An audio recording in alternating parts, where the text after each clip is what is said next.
Welcome back. Today we're going to take a look at the most important steps you need to know when toning images inside of Photoshop.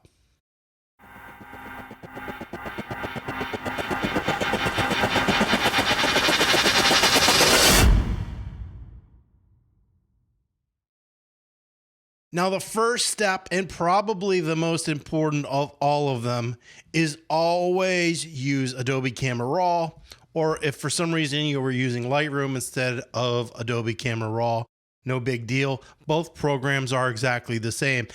But since I've got Adobe Camera Raw up, this is what we're going to take a look at. Remember, a raw photo is just a general capture. Nothing has been applied to this image. So when you're making your adjustments inside of Adobe Camera Raw, you're actually applying the settings that you want applied to that image before they go into Photoshop. It is going to process this image since you didn't do it in the camera. So what we want to do is process this image and get it in a better state. So when we get into Photoshop, we don't have to manipulate the data as much, ruin the image quality, and ultimately we can come out with a much better product. That first thing that you're going to do is make sure that you pick one of these color profiles. So I'm going to go with the Adobe. The next step, and even more important than the color profile, is white balance. Make sure you white balance your image. Now, just because you use auto or pick a setting doesn't mean that it's right for you, but make sure you white balance your image. So I don't actually white balance in the camera much anymore because I do a lot of it in post-production. Make sure that you have accurate colors. If your color is nasty and doesn't look good like this, you're going to end up in Photoshop having to suck all that color out. So make sure that you color balance your image before you go anywhere.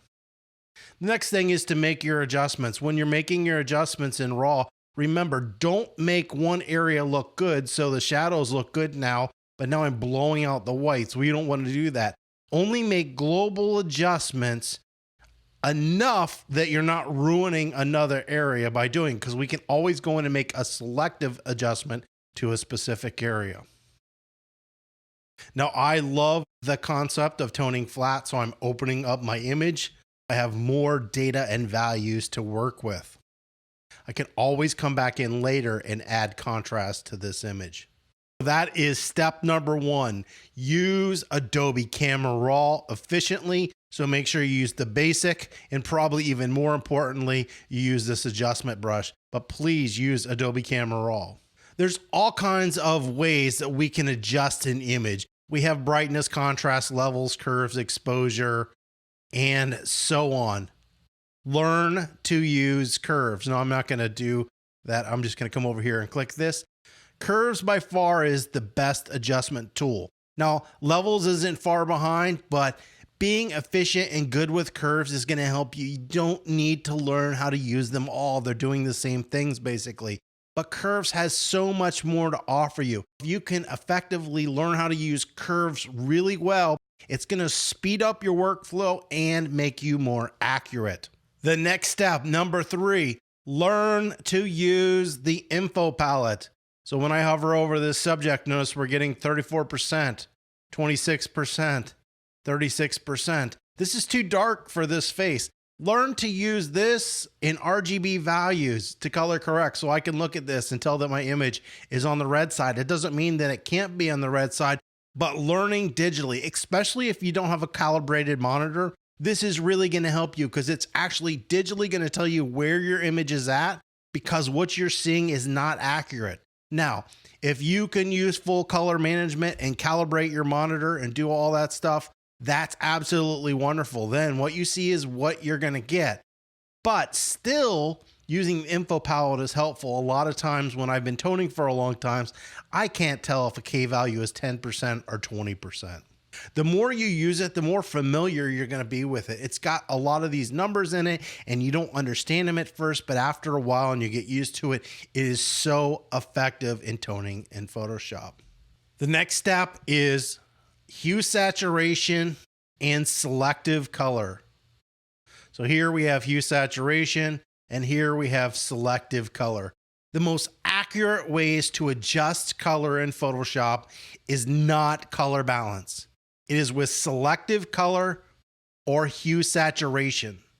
That is the most accurate way to fix that. So we know that this color in this image is a little bit too red, so I can go into red. I can make that red a little bit more yellow. So now that color is more true to life. A lot of times in Photoshop, colors get oversaturated very easily, especially when they're not in prime lighting. The best way you can fix that is with hue saturation or selective color. I prefer hue saturation. Well, why? Because that's what I use a majority of the time. But if I was to use selective color a majority of the time, maybe I would use selective color. I personally prefer hue saturation because it's been around the whole time I've been using Photoshop. Selective color hasn't, so I haven't used it as much.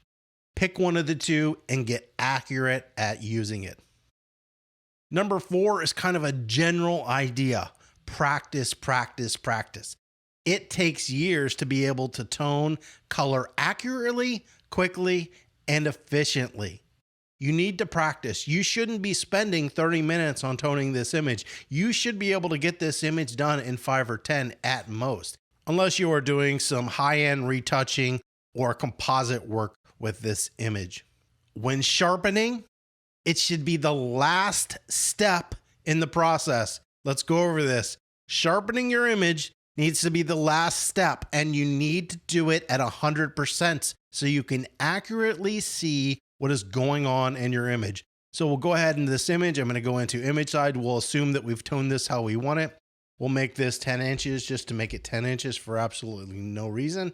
We're using 300 pixels per inch, so this is going to be for print. So right now we're only at 33%. So what I'm going to do is right up here, now we're at 100%, right? It doesn't show the whole image, but that's okay. I want to see this image at 100%. So now when I come in here and use Unsharp Mask, Smart Sharpen, or one of the more complex sharpening methods like high frequency sharpening, doesn't matter which one that you use, you want to make sure that you can see it at 100%. So as you're adjusting this dial here, that you're accurately getting a representation of what that sharpening is doing to your image. And then you can hit OK and you're good. And now you just want to save this image out. This is the last step in the process. And the last thing that I'll say is keep organized. So in the beginning of my tutorials in Photoshop for photographers, I go over some ways to create folders and save your photos and use metadata so you can actually find stuff and apply that stuff to the web. Keep organized and label your images. It's going to help you in the long run. A lot of what I have to do is find older images for clients because they've deleted or lost them. I don't want to sit here and spend hours looking for an image when if I would have just had some sort of organizational process that makes it easy for me to find things, it should only take a few minutes. Well, hopefully this series has been helpful. If you have any comments or questions, you can leave those below. And as always, don't forget to subscribe.